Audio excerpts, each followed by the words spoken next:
most people will choose a life of unhappiness over a life of uncertainty.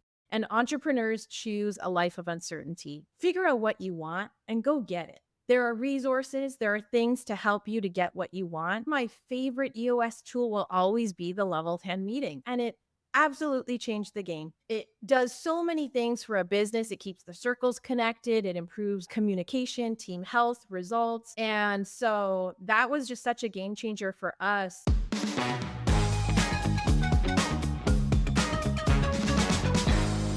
Welcome to another episode of Better Business, Better Life. I'm your host, Debra Chantry-Taylor, and I'm passionate about helping business owners lead a better life by creating a better business. I started this show to actually bring people onto the show and share their experiences in the hope that it will actually resonate with you and perhaps strike a chord, give you some tips and tools to actually help you create a better business.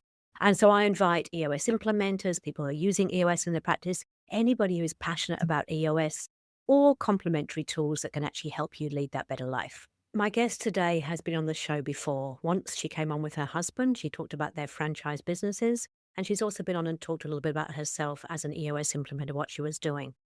Now she's coming back on the show because she has just sold 8 of their franchise businesses, which they owned for over 20 years.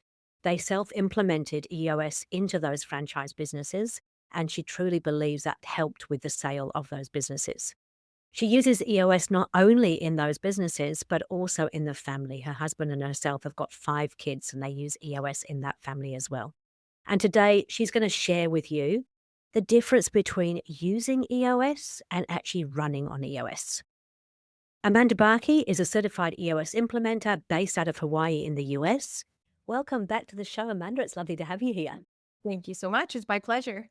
It's been a little while since we've had you on the show, and those who haven't heard the previous podcast, we did one with your husband, and we talked about your franchise business, and then we did one with you, and we talked about EOS. Since I last spoke with you, quite a few things have changed in your life. So you've moved to Hawaii, you've sold your franchises, a whole bunch of stuff. So why don't you give us a little bit of a backstory, going back to the beginning, and then what's happened more recently for me? Sure, I'd love to. Thank you. So, I was born and raised in Canada. I'm a first generation born Canadian. My grandparents were all political refugees. My parents are immigrant. I did not come from an entrepreneurial family. I was bit by the entrepreneurial bug when I met and married my husband. I swear he came out of the womb with a business plan. So, we've been living an entrepreneurial life together for the last 2 decades. And we're partners in everything business, life, love, parenting, everything across the board. And so, yeah, we moved down to the States from Canada in 2008 to start our business. We owned a business called Soccer Shots. It's a children's soccer program for 2 to 8-year-olds. We thought we were killing it with 63 kids enrolled in our program in the first season. Fast forward, we serve over 10,000 families, in our franchises in Southern California and in Hawaii combined. And so we've been through a lot. It's been a roller coaster ride, that's for sure, but we've done it all together. And yeah, like you said, we recently sold all of our Soccer Shots franchises. And so we're entering a new era of entrepreneurship. But, when we first started those businesses, we didn't know what we didn't know. We were learning from our mistakes, growing by our reputation. We knew there was a better and easier way to run a business. We just couldn't quite put our finger on it. So that's when we read Traction. And that was a game changer for us. It was our light bulb moment. And we implemented the tools and disciplines in our business.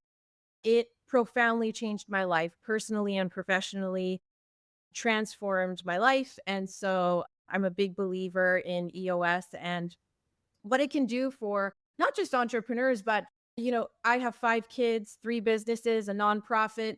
And people always ask me, like, how do you do it all? And my answer is EOS. I've EOS'd my life. And so yeah, so I jumped in with both feet. I became an EOS implementer, and so that's my full-time gig, and it's my life's most rewarding and fulfilling work. And so I'm excited to be here with you today to talk about all things business, life, EOS, and yeah, I'm thrilled. Thanks. We're going to definitely talk a little bit about the EOS in your family as well, but I want to talk about the business first. And so we had a quick chat before we came on board, as we always do, and you shared with me that you self-implemented EOS into those franchises for a number of years. Can you give us a little bit about how that went for you and what some of the challenges were? Yeah, sure. Yeah, so we bought our franchises, moved down to the States, packed everything in the back of our well, actually bought I said franchises, we bought our first franchise and moved down to the States, and we had everything packed in the back of our car. We had a 6-month-old baby. We were on food stamps, WIC, slept on floors. Our kids slept in our closets. I also had 4 kids in 5 years in those startup years of our business. And so, we neither of my husband and I both come from humble beginnings. Neither of us were backed by money. We didn't have any business loans, grants, funding, nothing. And so we just kept reinvesting in ourselves, grinding, hustling. And yeah, it was just really hard. And we read traction and, we were broke as a joke. And so I told you before the recording started, like, if I could create a time machine, and if I could go back and if I could have done it differently, I would in a heartbeat, knowing what I know now. But even if I could go back, like, we didn't have any money. And so, reading traction, you could spend $20 or go to even there are traction books at thrift stores. You can pick them up for a few bucks. And and you can implement the tools and disciplines. Nothing's hidden. It's all in there for you, right? And so that's what we did. We're gritty, resilient, resourceful entrepreneurs. So we just started using the tools and disciplines in the book, and it just absolutely shifted everything for us. It was such a game changer. Those 5 foundational tools are so powerful.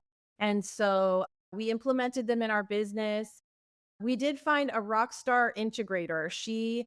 She was with us for a decade, and she really was instrumental in implementing those tools and disciplines. My husband's the visionary. We owned our businesses together 50-50, but he was the visionary, and we're both visionary-esque. And so, I remember taking the crystallizer assessment years ago to discover and who we were. And I remember my husband kind of sitting there because he knew he was a visionary and he really wanted me to be an integrator.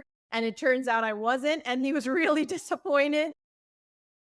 But we found someone, and that was really instrumental for us in implementing all this stuff because, you know, left to our own devices, it's like, we get really excited about something and then the follow through isn't exactly always there. And so I think having our integrator was key. Without having an implementer involved, she really now that I see things from the other side as an implementer, there's a lot that I would do differently, but she did a really solid effort and did a solid for us, helping us implement everything. She obviously fully embraced it. It's kind of interesting though, because I was thinking about this as we were talking earlier. You expect that when you buy a franchise that it's all kind of laid out for you. And so I would have thought that, buying a franchise, it should have been as simple as just jumping in, following the franchise processes, and everything should just grow the way that it should. But that's obviously not the case. I mean, not that you didn't, I mean, you obviously turned it into an amazing business, but there was some challenges in the beginning. And there obviously was something that made you think something was missing to even look at a traction book. So what happened? Why was just the franchise model not enough? Yeah. Well, so that's not our story. That's probably a lot of people's stories when they buy a franchise, right? It's turnkey. And that's a really cool thing about buying a franchise and the franchise model. If you want to be an entrepreneur and you're not necessarily like an inventor of something, or your mind doesn't work that way, but you want to own a business, owning a franchise is a really great option. But for us, like, we bought into the franchise model in the early, early, early stages. So we're like old doggies in the franchise system. And so when you buy a soccer shots today, you are buying something totally different than what we bought. And like, we paid a very different price for that as well, right? And so, but like, what we bought was really we bought it on a handshake deal, and like it was like, we saw a few training videos and it was just kind of like, okay, go do your thing. Like, there was no, there's no handbook, there's no nothing was developed. And so now when you buy a soccer shots, it's a lot like what you were describing. And so they've done a lot of work, and that's been a really special thing for us to be a part of because we bought in so early on in the franchise development. We've been a part of developing what you get today. And so that's been fulfilling for us as entrepreneurs to be a part of that in a regard. But yeah, so for us, like, there just wasn't a lot of support back in the day. We were in the early stages of being a franchise, and franchisees like just really like all pulling together and kind of like figuring things out as we went along together. And so we actually were handed a traction book by someone who works for Soccer Shots franchising. So there was, a mastermind of the top 10 or top 20 franchises. And we had like a book club. And so then Traction was one of the books that we read. And so I think about 2/3 of the Soccer Shots franchises have used EOS in some regard. Soccer Shots franchising runs on EOS. I actually connected them with an implementer a handful of years ago, and they worked with Justin Mink, and so he was their implementer, and so they've done it the right way. And so, just like as goes the leadership team, so goes the rest of the organization. It works like that in a franchise. And so, yeah, a lot of stuff is handed down to the franchisees from franchising, and it's wonderful when they run on EOS because then it kind of all trickles down, right? Wasn't like that in the beginning, but it kind of went like that over time, but we all kind of built this together.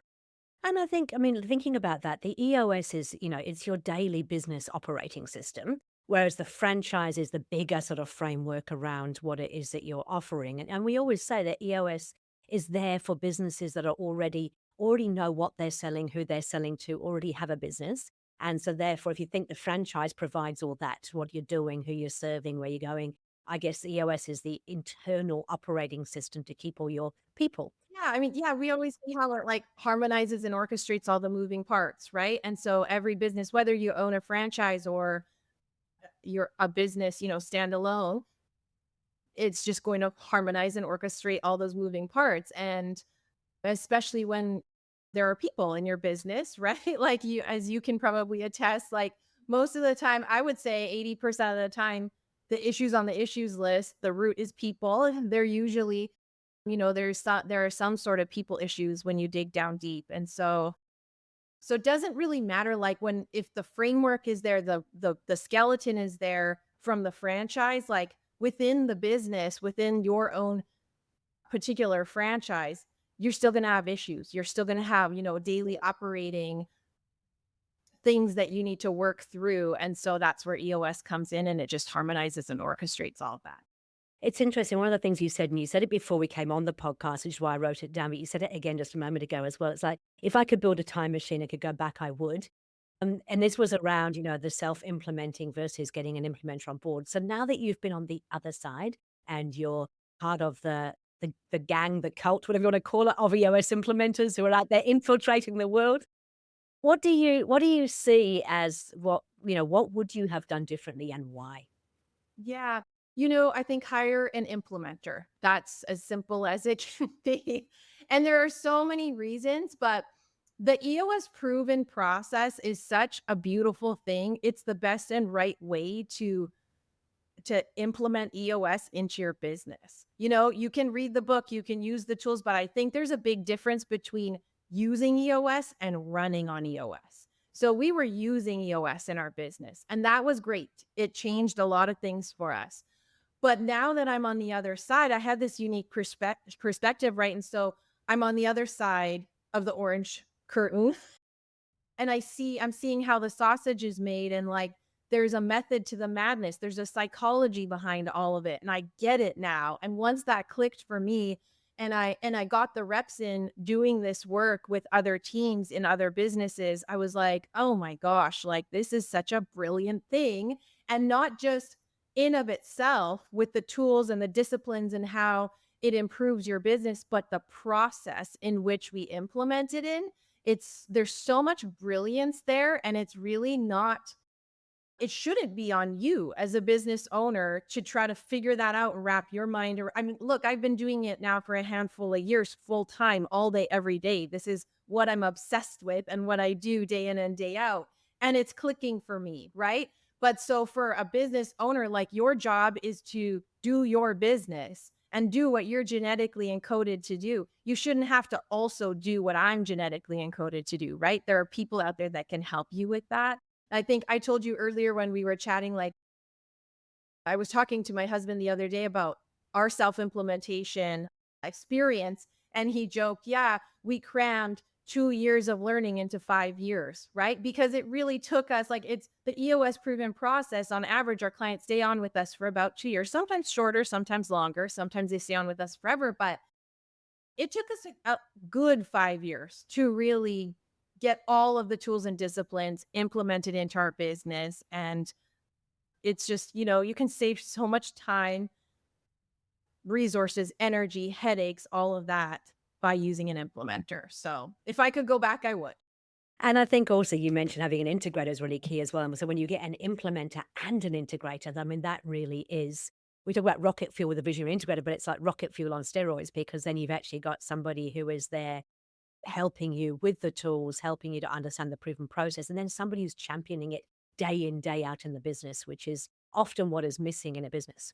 Yeah, the integrator is the glue that holds everything together, right? They integrate the way that the leadership team, including the visionary, who's usually owner, founder, they're a little, zany out there, distracted by every shiny object. And so they're the glue that holds all that together and makes sure that they're driving discipline and accountability in a business. And so, yeah, I've worked with a lot of teams now over the course of the last handful of years that I've been doing this full time, and I've seen a lot of different configurations of teams. And when you have a visionary trapped in an integrator seat, you're just going to have a lot of 90-day spikes and then chaos ensues. And so it's so rewarding and thrilling for me when a visionary finds their integrator. And we're kind of like the three legs to the stool when we're in that implementation phase and we go into that execution phase when there's a really strong visionary, a really strong integrator, and then a really strong implementer. We're all working together to make sure that we're getting this all like going. It's really exciting. It's really fun. And we can almost like supercharge this. When one of those legs of the stool is missing, it still works, the stool's a little wobbly, but it's really phenomenal when everybody is in the right seat and we can all do this like as a team and really expedite the process and and create rocket fuel. It is so true. I don't know if you know, but we have another business on the side, which is called Sherwood Foundry, which provides fractional integrators into EOS businesses, which is running on EOS. And, even just putting a fractional integrator in, and if you get the right one, which is our job, is do that matchmaking and make sure you've got the right integrator for the visionary that's in that business. We put our fractional integrators in it, and it's amazing. Within a very, very short period of time, we can see the massive impact they actually have. Mostly around that visionary relationship. I mean, of course, yes, they're the they're holding everybody together. They're the conductor that kind of keeps the orchestra playing the right tune. But it's really that relationship with the visionary. I think that when you do get that right, it's phenomenal. You get to see results pretty quickly, which I love.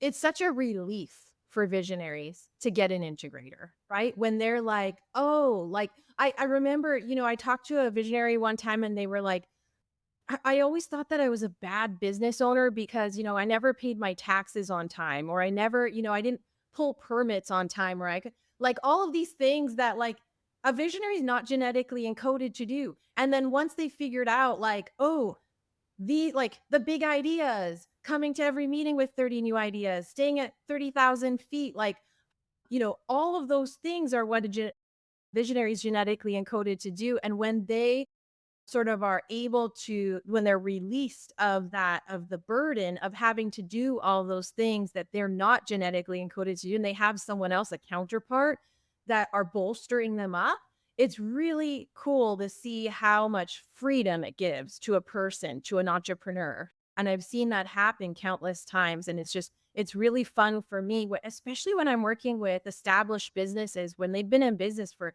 10, 15, 20 years, and then they figure this out and they're like, oh, I'm Walt Disney and I just need Roy. I need Roy to help me to figure this out and bring all my dreams down to the ground and create magic, right?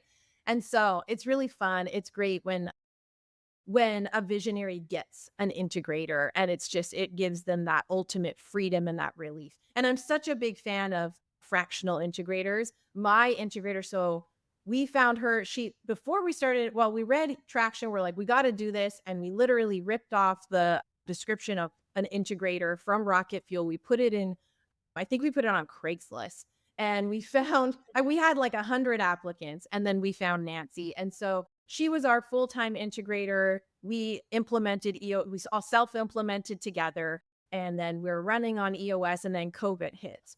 And the business that I owned with my husband, it's Soccer Shots. It's a children's soccer program for 2 to 8-year-olds. We run mostly out of preschools, daycares, childcare centers. So when schools shut down, Soccer Shots went away.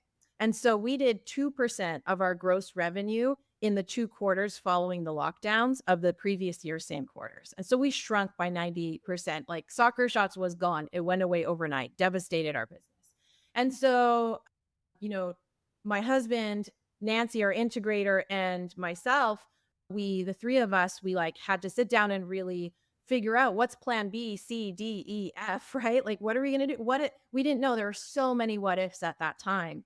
And so we helped her actually create her own fractional integrator business. We're like, look, you're going to be the last salary we cut. Like, but there's going to probably be a point where we can't afford you.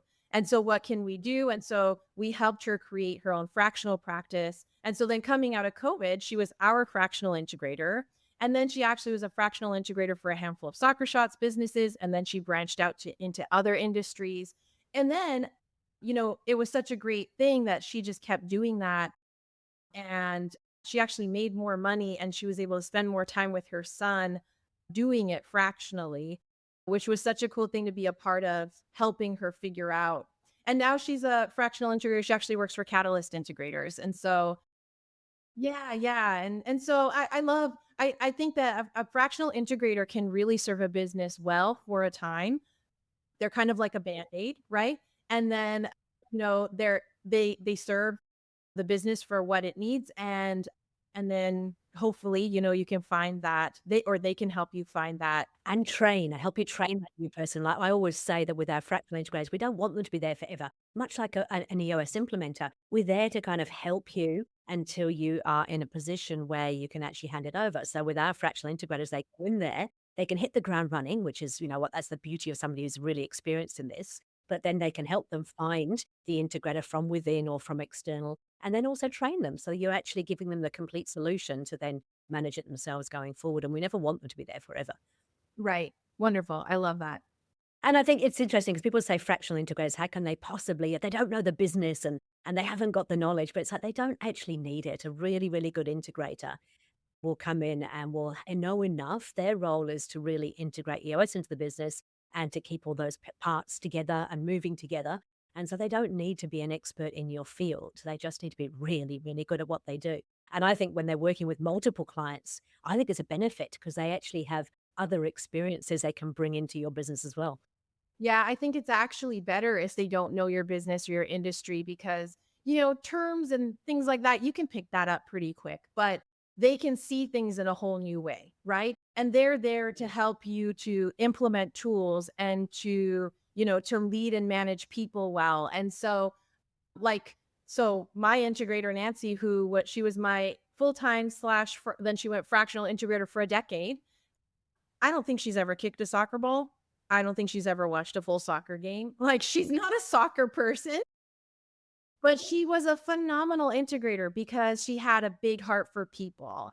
And she was, we kind of like lovingly referred to her as a velvet hammer, right? And so she was the ultimate accountability discipline lady. She really drove that in our business with so much grace and so much, like, such a big heart. We employed most of our employees were our soccer coaches were 18 to 24-year-olds.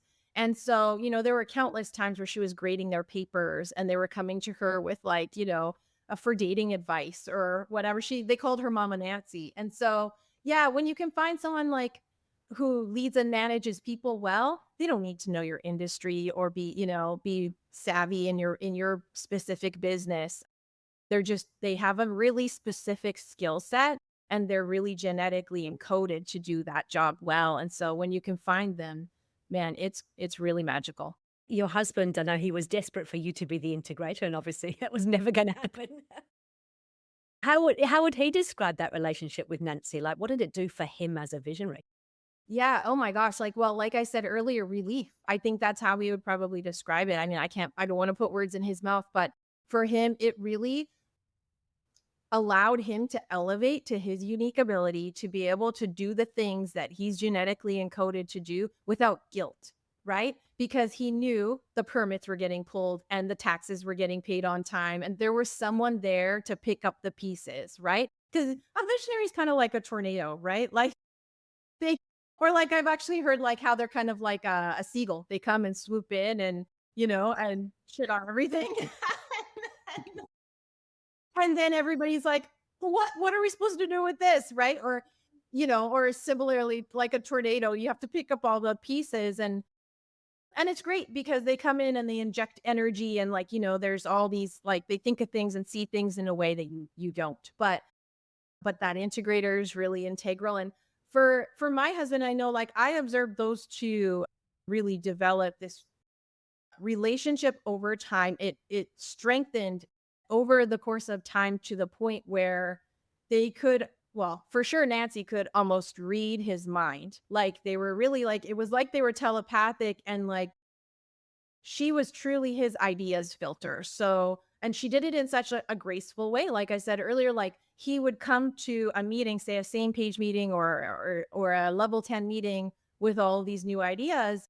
And she would do a really good job at listening to him, making him feel seen and heard and valued. And then saying, like, these are all really great ideas. We're going to go with this one. We're going to put these other things on the long term issues list. So they're not going anywhere. Don't worry. But we're going to go with this one. This is the one for this quarter. And then they would go for that one. And guess what? By the next quarter, when the other quarter rolled around and we looked at those other great ideas, he didn't even remember them or care about them anymore. And so that was really fun to watch someone sort of like, I don't know, mind meld with him. So yeah, so that's a really cool thing about how, when a that dynamic duo's relationship evolves over time, they're able to do that. And I don't know if I'm sure you've seen this as well with your clients, but I've seen it a lot with my clients is that in the beginning, when the visionary does find the integrator and sort of lets go and lets them get on with, they feel a little bit lost because they haven't, they've suddenly got this time frame that they perhaps haven't had, and they don't feel like they're quite as valuable anymore.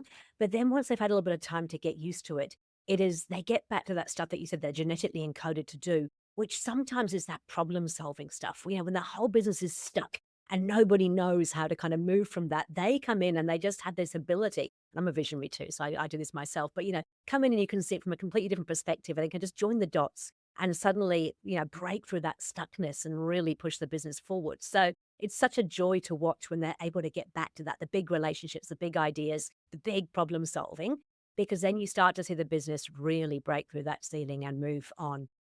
Yeah, so I think I'm sure you've seen that with your clients as well. Yeah, yeah, I had a client and they were in that really that flow state, right? That where they were elevated into that place where they were able to really like think about the business in a whole new way. And they came up with an industry disrupting idea. That's what he called it too. He's like, I have an industry disrupting idea. And I don't think that he would have done that if he was stuck in the day to day, like doing all the integrator stuff.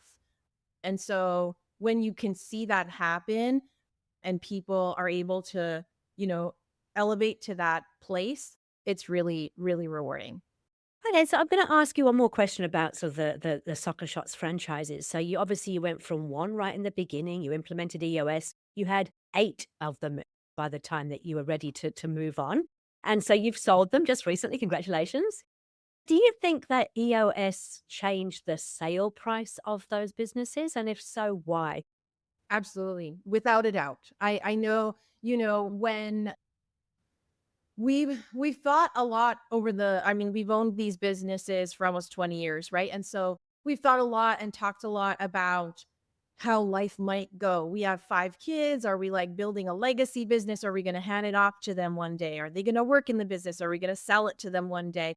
What will this look like? And you never really know, right? And so we actually, so it's real, the way that we're selling our businesses is really cool. About 90% of the time, a Soccer Shots franchise will sell within the franchise community.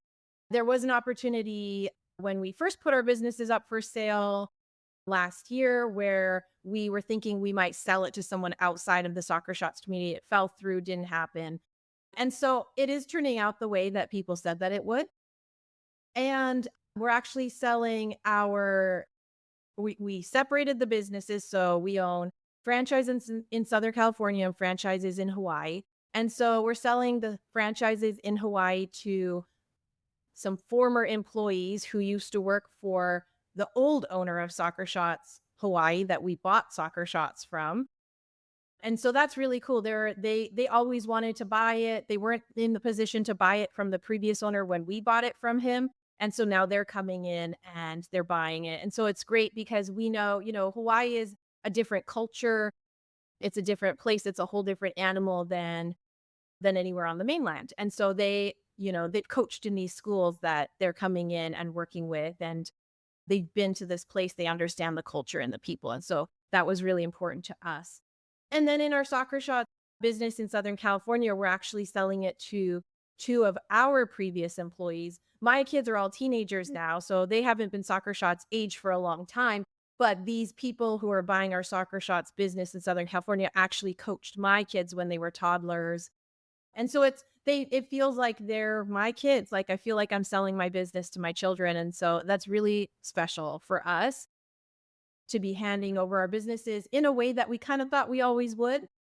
And then like going back to your original question, we implemented EOS in our business to run a better business and live a better life, not really thinking about the end, right? Like, but when you're implementing something like this into your business, you you are doing yourself such a service, and I can speak now from experience. When you're selling your business, the valuation of your business goes up because you're putting these tools and disciplines in your business.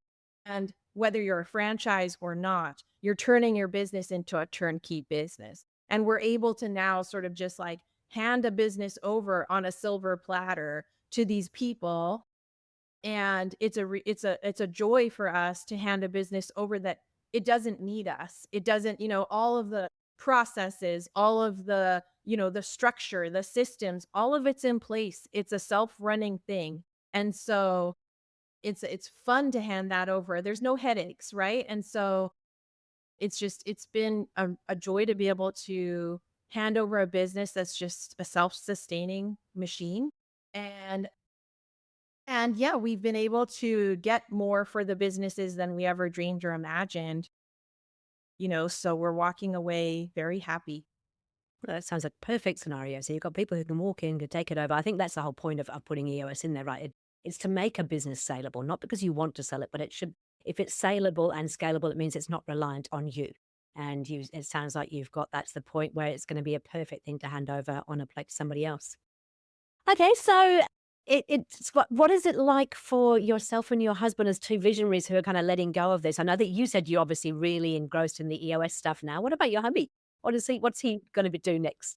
Yeah, well, no surprise, he's already started his next business. So I can't talk too much about it. I'd have to make you and your listeners sign an NDA, and I'm not possible over a podcast. But yeah, he's created a solution to a problem that we've been facing in our business, in our industry for years and years. And so he's calling this his $100 million business. And so he's really excited about it and really believes in it. And, you know, it's interesting. Like we always been entrepreneurs. We've always lived an entrepreneurial life, and when we walked into this and walking into this business, like in our late 20s, early 30s, we were very different people, very different entrepreneurs than we are today. And, now I'm in my mid 40s, he's in his late 40s, and we're coming into this whole new era of entrepreneurship. And so, yeah, so he's starting a new business in a new industry, and he's writing a book, and we're taking turns. He's writing his book, I'll write mine next. But I'm coaching, teaching, facilitating EOS full time, and I'm working with people I love, doing what I love, making a huge impact. We also have our own nonprofit. So we used our for-profit business to start our own nonprofit back in 2012 when we didn't have anything. We just started giving away soccer balls, soccer kits, and equipment, and going to third world countries and teaching people in underdeveloped areas how to basically do what we do in their area. And so we were doing these one-off soccer donation projects for years, and then we found ourselves in Cameroon. And so in West Africa, we have now I have a school for children in a remote conflict zone. So there are 300 children who go to my school currently.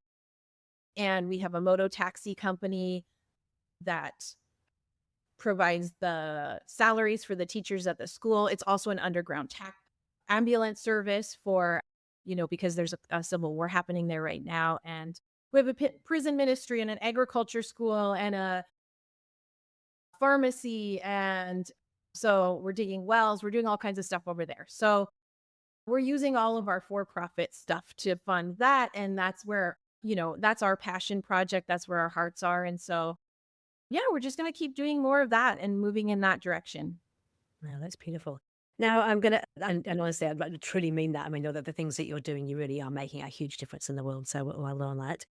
You mentioned that you also use EOS in your family. I'm curious. So, I mean, people who are business owners who've heard of EOS know we've got these 5 foundational tools that we use in the business, along with a whole bunch of other tools that are available as well through EOS. But tell me a bit about EOS for the family. Yeah, well, we try. Okay. So my kids today are 12, 13, 15, 17, and 19. So next year, I will have 25 days where I have 5 teenagers. So you can start praying for me now. But we're outnumbered. And so, yeah, so it's an interesting, song and dance trying to get teenagers to do anything. But we really believe in these tools and disciplines. And so we have a family VTO. We've created a personal VTO. Some of the sections are different. We don't have a marketing strategy for our family, but we have family core values, a family core focus, a 10-year target, bucket list adventures. And, so just getting us on the same page, rowing in the same direction, all aligned with where we're going and how we're going to get there as a family and staying true to our values. That's been one of the real key things, like one of our values, for instance, is we own it. And so when there's conflict between two kids, we will sit them down and that's part of the conversation. Like, one of our core values is we own it. So what can you own from this, right? Even if it's 5%, what's your 5%? And so working the core values into like how we live and breathe and operate as a family has been really great for our family, super beneficial. And then we use like the level 10 meeting structure. We've used the scorecard, for taking in the trash cans and stuff like that, like just getting stuff done, like keeping a pulse on our family. And so, yeah, the core values I think has been the most instrumental in our family. I would say for any family listening, or if there's anyone who's listening that's like, yeah, I want to implement these types of tools into my family, start there. So do a core values exercise with your family and really get to the heart of what it truly means to be a part of your family, your unique family, and then live and breathe them. But yeah, it's just all about getting us on the same page with where we're going and how we're going to get there. And I think the beauty of those core values is it takes a lot of the emotion out of these, some of the situations that arise. And we see it in businesses when we're using the people analyzer and we're talking about, we're not being, I just think you're this. It's actually, this is what our core value is. This is what we will do, what we won't do. This is the behavior I'm seeing from you. And so this is how I'm feeling about that. So it's not actually getting into the emotional side of it. I think that works in the family too, right? If you've got very real clarity around who you are and how you operate, then it's not becoming personal. It's about, but this is what we all agreed to. That's right. Yeah, it creates context. It gives you context, and then it also helps you to facilitate clear and effective communication around it, right? And so, yeah, it's really good stuff, and it translates, right? Like I use EOS tools in my for-profit businesses, in my nonprofit, in my family, and so they just work. They're simple tools. Like we say, they've been around for 100 years. They're going to be around for 1,000 more. So we really embrace them. Yeah. Do you have a favorite EOS tool? I think you asked me this last time, and I was thinking about that more as I was getting ready. I think my favorite EOS tool will always be the level 10 meeting. That's the tool, that's the first tool that we implemented as self-implementers into our soccer shots business, and it absolutely changed the game. It does so many things for a business. It keeps the circles connected, it improves communication, team health, results. And so that was just such a game changer for us way back in the day, and I still see it be so transformative for businesses. Whenever, when I'm in the proven process with a new client and we're in those first 3 days, right? We're having focus day where we learn that level 10 meeting and all 5 foundational tools, and then over the course of the next about 60 days, we're coming together and we're working out the kinks and bugs and we're getting clear on their vision.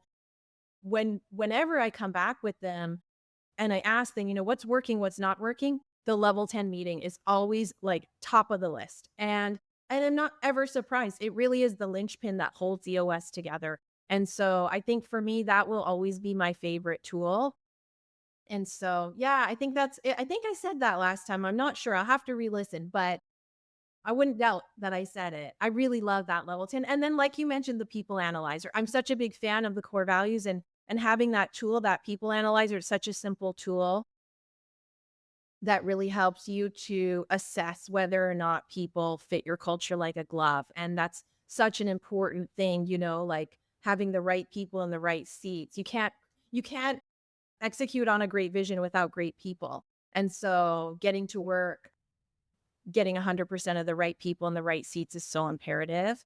And so that people analyzer really helps. And you know what? I'm going to do 3.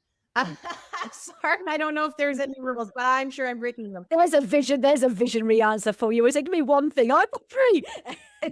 So I bet no one has ever said this to you before, but compartmentalization. So there's a tool, it's in the very back of the leadership team manual, and it shows you where everything goes in your business. There's a compartment for everything. And I have a client that I recently worked with, and I'm telling you, Deborah, I pulled that tool out. I think it's either vision building day 1 or 2. I can't recall right now, but I pulled it out. I said, okay, it was at the end of the day. I just kind of said it like I always say, turn to the back of your leadership team manual. We're going to take a look at this tool real quick, before we wrap up. And she started crying and she just bawled. And I was like, what did I do? What's wrong? And she goes, there's just somewhere for everything to go. She's like, "I'm so relieved. I never felt like this before." And so, yeah, that's become one of my new favorite tools. It's really cool. Like, and I guess it's the curse of knowledge, right? Like, I've been doing this for so long. I know that there's somewhere for everything to go. But seeing it through her eyes and seeing just that, like, feeling that sense of relief when she realized there's somewhere for everything to go, it was really powerful. I love it. I love it. I must admit, I do use the compartmentalizing video a fair bit, but I haven't actually looked at the tool for a while. So again, it's challenging. I've been doing this for 6 and a bit years now, and we use this all the time. That you just get used to things because it's what you know, but you forget that there are these great tools that can help. Either getting what you want tool. See, I love that as a tool for really getting people to think about what they need. But if we just quickly cover off those three tools, so level 10 meetings. Yes, fantastic framework can be used. This is what I found really fascinating in my 6.5 years. It can be used in any business at any level, in any department, right the way down to, people who are on the shop floor sorting out metal in a metal recycling place, all the way up to people who are in the office doing the stuff. And I suppose it is one of those tools where it's a bit clunky at first for most people and they struggle with it. But once you get into the rhythm of it, it is a game changer, right? Absolutely. Yeah, just having access to that issues list, being able to get all that stuff out of your head somewhere onto a list. There's therapy in that. And then being taught how to prioritize your issues and solve them at the root.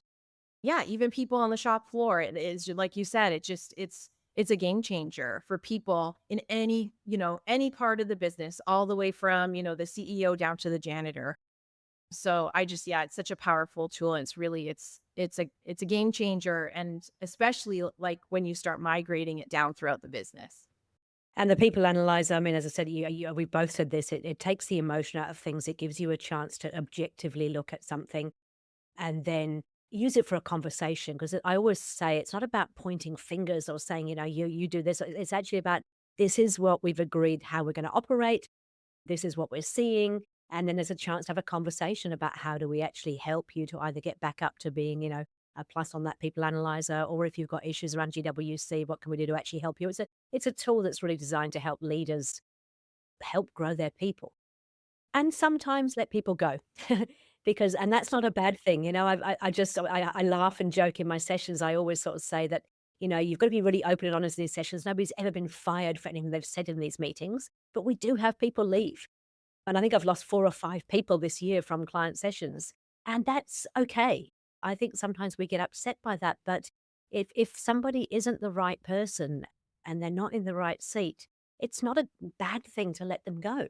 No, exactly. And it's really powerful, especially I've seen when I'm in the session room and someone on the leadership team is like, "Hey, we have a people issue," and it might be me, like I might not be the right person in the right seat. And I've seen people be really brave and put themselves up on the issues list, and we put them through the people analyzer and figured that out in the session room. And it's hard, right? We have to get comfortable with being uncomfortable, but it's really powerful. And, there are so many core values out there, good core values, right? Like, but if a company has 3 to 7, say 5 core values, and those aren't your core values, you're not going to like working there, right? And so the core values are really powerful, even from we hire, fire, recognize, review, and reward people, right from the hiring part, right? Like, you almost want to use your core values to repel people who are not a right fit, because like Gino says, your company should reek of your core values. And so, if you're not a core values fit, that doesn't mean you're a bad person. You might just align with another company's core values, and you're going to be way more happy working over there than you will be here. So, like, let's all go live our best lives, right? Like, I don't want to waste time. We have this one wild and precious life. Like, so using your core values to almost anti-sell people from working at your organization is really powerful. But yeah, and I think having a really good solid core values speech where you define what each of those core values really means in a company, because, like integrity could mean something different in this company than it does over here. And so really having those core values defined and being able to articulate it and having everyone in the organization be able to articulate it, really, that's where it's like, when you know your why, when you know, like, what you're who you are and why you do what you do, like, it just, like, trumps the what, right? Like, the what is easy once you have all that stuff figured out. So, yeah. Cool, and then, of course, the compartmentalisation, which is, yeah, just how everything has a place in EOS, which is what I love. Oh my goodness, it's been such I could talk to you all day long. It's always the same, isn't it? 2 EOS implementers in a room together. Gosh, we could talk about this stuff all day long. But I guess the reason I'm so passionate about it, and I see it from you as well, is I just love to seeing the difference it makes. We had a conversation just a couple of days ago in a client session where it was actually the owner that put their hand up about whether or not they were in the right person in the right seat. And, that conversation is really, really hard to have for everybody involved because, nobody wants to challenge the owner and what the owner is doing. But by having the conversation, having it in that group environment, every single person there took something from that and learned something from it, which was great. And we came up with a solution. So, it was a good outcome. That's beautiful. That is a leader worth following, that's for sure. Yeah, absolutely. Yeah. So yes, EOS, it definitely it makes a huge difference. It is simple, it's not necessarily easy. I guess if you had to give some parting words, because we started this whole conversation around self-implementation versus using an implementer, what would be your parting words for the listeners and what would be the sort of top tip you'd give them? Yeah, I just think, like, we're talking to entrepreneurs, and there's this great Tim Ferriss quote. He said that most people will choose a life of unhappiness over a life of uncertainty. And entrepreneurs choose a life of uncertainty, right? But you also deserve to be happy. And so my parting words would just be, from entrepreneur to entrepreneur, like, figure out what you want and go get it. There are resources, there are things to help you to get what you want. So, EOS is designed to help you run a better business and live a better life. So, go do that. Whether you read the book and implement the tools yourself, or work with an implementer, however you do it, just like, don't waste this life. You have one wild and precious life, and you deserve to be happy.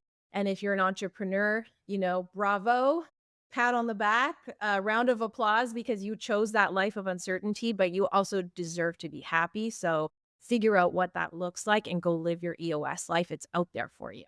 Completely agree. Hey, look, thank you so much. Now, in terms of, we will make sure we've got links to your sites and things. You're working obviously in Hawaii and still in California, is that right? Southern California? Yeah.